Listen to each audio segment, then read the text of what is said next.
Welcome to Chennai food channel. இந்த பிரான் பிரியாணி எப்படி செய்யலாம்னு பார்ப்போம். அதுக்கு முன்னாடி சப்ஸ்கிரைப் பட்டனை பிரஸ் பண்ணிடுங்க. பொதுவாக பிரியாணி பண்ணுறவங்களுக்கு தண்ணி எவ்வளோ ஊற்றணுன்ற கன்ஃபியூஷன் இருந்துகிட்டே இருக்கும். அதுக்காக தான் இந்த ஐடியாவே. எல்லாராலையும் செய்ய முடியும். ரொம்ப ஈஸியான பிரியாணி. 1.5 கிலோ அரிசி 1 கிலோ பிரானை போட்டு பிரான் பிரியாணி பண்ண போகிறோம். பெரிய வெங்காயம் ஒரு 7லேருந்து 8, பெரிய தக்காளி ஒரு 5, வழக்கம் போல் எண்ணெயை ஊற்றி கொஞ்சம் பட்டை லவங்கம் போட்டு அதுக்கப்புறம் வெங்காயம் போட்டு வதக்கிக்கிட்டு இஞ்சி பூண்டு விழுது புதினா தக்காளி நல்லா வதக்கிக்கிட்டு 2 ஸ்பூன் மிளகாத்தூள், 1 ஸ்பூன் தனியாத்தூள், கொஞ்சம் மஞ்சத்தூள் நல்லா வதக்கிக்கிட்டு பண்ணி வச்சிருக்க 1 கிலோ பிரானை உள்ளே போட்டு வதக்கிட்டு உப்பு கொஞ்சம் போட்டுக்கோங்க. கொஞ்சம் லெமன் கொஞ்சம் தயிர்.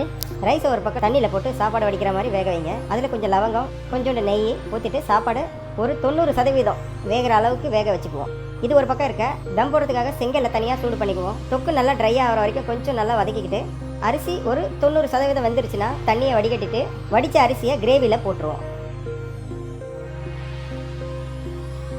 தம் போடுறதுக்கு இப்போது நம்மக்கிட்ட இந்த மாதிரி ஒரு பிளேட் ஒன்று எடுத்து வச்சு அதுக்கப்புறம் மூடி இந்த செங்கல் எடுத்து அது மேலே வச்சு தம் போட்டோம்னா ரொம்ப பக்காவாக பிரியாணி நமக்கு கிடைக்கும்.